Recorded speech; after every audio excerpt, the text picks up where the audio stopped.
Yo, so we got a few new weapons to look at with this year's summer update in Tibia, so let's get going.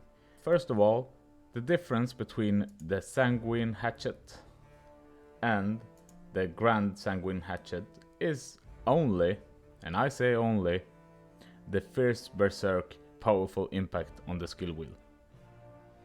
That's huge, which means that sure, you will get a better fierce berserk if you have the grand sanguine hatchet, but it doesn't make this regular sanguine hatchet a bad weapon. We still get 46 fire attack, we get 5 axe fighting, we get 6% life leech, 3% mana leech, and a strong impact on fierce berserk, which means that it's gonna be an increase of 50% of the damage, they said on the forums, while fierce berserk powerful impact will be about 100% extra damage. So looking at the axe weapons, both of them, the sanguine battle axe is an amazing weapon with 50 death attacks, 5 extra axe fighting, we get 10% extra crit, 12% extra damage, and the fierce berserk strong impact.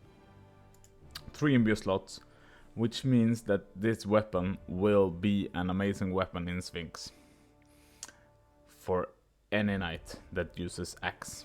I'm betting it will be a lot of axe fighters in Sphinx from now on. The grand battle axe is the same, however the difference is the powerful impact on fierce berserk, and that goes for all knight weapons. It's just the difference of being powerful impact versus strong impact. Looking at the club weapons, the one-handed club with 46 death attack, 5 club fighting, 6% life leech, 3% mana leech will be an amazing weapon.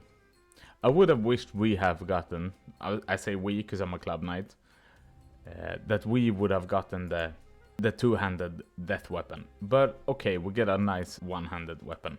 It's a lot stronger than Mortal Mace, for sure, so that's a great upgrade. Looking at the two-handed weapon, as I said in my previous teaser video, I didn't want earth damage. However, it is what it is. I will accept it. I think this weapon will be extremely strong with 50 earth damage, 5 club, 10% crit, and 12% extra crit damage. It's gonna be amazing, and best of all, I hope it's gonna be a bit cheaper because it's a club weapon, right? All you club users with me? The grand sanguine weapon is the same, but a powerful impact. Looking at the swords, we got sanguine blade, which is the one-handed weapon with 46 fire. And the grand sanguine is the same. 5 skills, 6% life leech, 3% mana leech. And the sanguine razor will actually outperform the soul maimer as the best in slot energy weapon, which is totally fine. It's a bit stronger, but not that much. You get 3 extra attack compared to soul maimer, get a few extra critical damage, and the fierce berserk skill wheel. This weapon will be an amazing weapon for sword fighters. It's gonna be a powerful weapon in Asuras, Nagas, and a lot of solo spawns that I can think of. And I mainly think of solo spawns that because I'm a solo player. So looking over at the wand that sorcerers get, we get a sanguine coil, 5 magic level, 10% crit, and 12% crit damage. Life leech 2%, mana leech 1%, fire magic level, well, we got some extra magic level, and that's fine. Some earth protection, I don't know. I don't know if it's gonna affect anything. However, sorcerers will have the augments Great Fire Wave and Energy Wave, which is usually part of their rotation, so it's gonna be some extra damage if you have this weapon. The Grand Sanguine Coil looks a bit more badass. I think the Grand weapons looks amazing, and not that the regular ones look bad, but they look a bit more shiny, like a little bit more exclusive, I would say. So checking over at the bows, we get some 4% distance fightings, we get critical, we get hit percentage, augments will be divine caldera, strong impact, and I think it's fine. I mean, is it really that much different from Soul Hexer? Soul Bleeder? I don't know. One extra hit chance.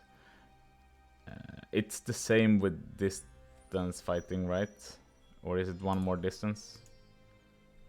It's the same distance fighting, and we get 2% extra crit. So this bow will not be much more expensive, I think, than Soul Bleeder.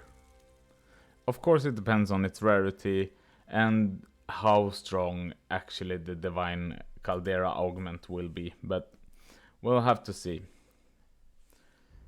Looking at the crossbows will probably never be viable options for paladins as a hunting tool, as long as most of the hunt focuses on killing a lot of monsters at the same time, where diamond arrows usually outshines everything. But what we got is 7% hit, some extra attack, we get distance fighting, crit chance, crit damage, and fire protection.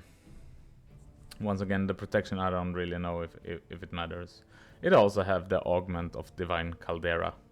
The only difference between them is the powerful impact. Checking at the rod, the last weapon, the Sanguine Rod will be crit hit chance, 10%, crit extra damage, life leech, mana leech, magic level.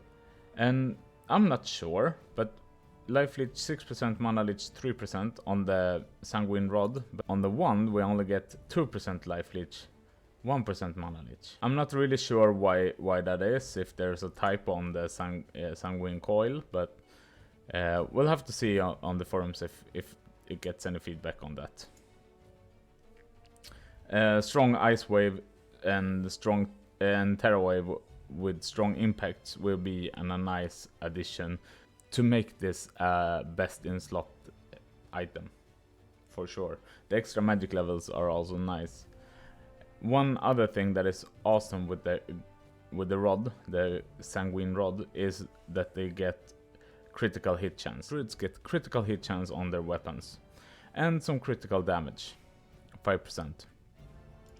Compare it to Soul Hexer, who doesn't have that. So that's really, really nice. So Druids will get 1 extra magic level. Looking at the boots, we have Sanguine Boots, and it is for sorcerers. There's gonna be 2 magic level, 2% physical, and 8% ice. I feel these boots are a bit underwhelming, I would say. 2 magic levels is really nice, and the augment, like, to remove 540 seconds on the Avatar of Storm, I don't think that really matters, because it's so situational with the Avatar spell, and 9 minutes, I don't think it will make or break the item, you know. I would like to see a change in this. I don't think that 3 magic levels would be too much, actually, to be fair.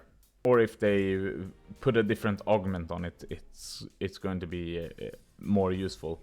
Checking at the galoshes for druids, we get 2 magic level, 2 fizz, 8% fire, and that's not really. The argument is the same for both druids and sorcerers boots. I feel like to settle this level 600 best in slot item, it needs to be a bit more than this. I don't think it's worthy of being called a level 600 plus best in slot with only 2 magic level. I think that's too weak. Let me know in the comments if you agree or disagree with my analysis. Checking over at the legs, sanguine legs, we get 4 sword, 4 axe fighting, armor 12, 4 club fighting, physical protection 8%, death protection 6%. Solid legs. The argument is probably the same, and we get the avatar of steel, like the avatar cooldown as well. 9 minutes. It doesn't really matter. However, compare them to Falcon Greaves. We get 2 extra armor, 1 extra skill, we get 1% extra physical, and we get death protections instead of ice. Which is fine, it's an upgrade for sure, and I would like to see it a bit stronger so that we can get maybe a best in slot level 500 legs in future. However, I'm totally fine with this. I think this is an okay upgrade from Falcon Greaves. Checking at the Paladin legs, Paladins also have Greaves as their best in slot at the moment. The Sanguine legs, armor 11, distance 3, 1 extra holy magic level, physical and energy. So compare them to the Greaves. 1 more armor, same distance, 1 magic level, same physical protection, and they get energy protection instead of ice. Also, the augment Avatar of Light reduced by 9 minutes. And as I said earlier, I think that the augments on the weapons are totally fine. I think Zipsoft made it a bit easy for themselves to just go, oh, we're gonna choose a spell on that is already on a rotation for the players. But I can totally accept that because it's gonna make my weapon stronger. But I would like to see something instead. Let's say chance on hit, the next attack you do will be critical, or chance on hit, your next life leech attacks will have double, will drain the double amount of life leech. Maybe something like that, but I'm totally fine with the augments on the weapons. However, on the legs and the boots, I think the avatar, it should be either percentage based, like reduce the cooldown by 20% or something like that, or it should be a different augment in the skill wheel.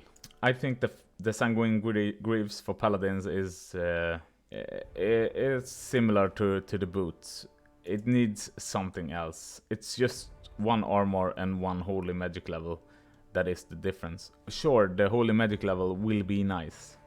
I don't think Paladins is not gonna use it. You know, Paladins will definitely use the Sanguine Greaves. However, the Falcon Greaves will probably be used by most players anyways. I don't think it is comparable to a 300 levels upgrade. Like, you wouldn't wait 300 levels to switch legs like this. Probably gonna be expensive though. You can tell me down in the comments, how much do you think these items will go for? I personally think that the cheapest weapon will be the club earth weapon. And then I think, and I might be wrong, but I don't play sorcerer and druid, but I think the boots will come in a close second. And then the sanguine bow will be expensive, but it's gonna land around the cost of soul bleeder. The sword and the axe will be extremely expensive, I think. And it also depends on how hard it is to obtain these items, of course. I hope you like this analysis of the new weapons. Of course, there will be changes. Players will leave feedback on the forums, and Zipsoft will do minor changes to the items. So this is only the first draft that we get to see. I must say that I think that the graphics of the items looks really, really good. So good job, Zipsoft, on that. I think all the items looks good. Because the regular sanguine weapons look a bit dull compared to the sanguine ones, but they still look badass. Yeah. So thank you for watching, and until next time, guys, remember to like the video, and until next time, see ya. Tibia Blackjack. Play now and win many Tibia coins. Blackjack, roulette, crash game, and high-low. Plus the chance of winning 250 Tibia coins every week. All provably fair games. Link on the description.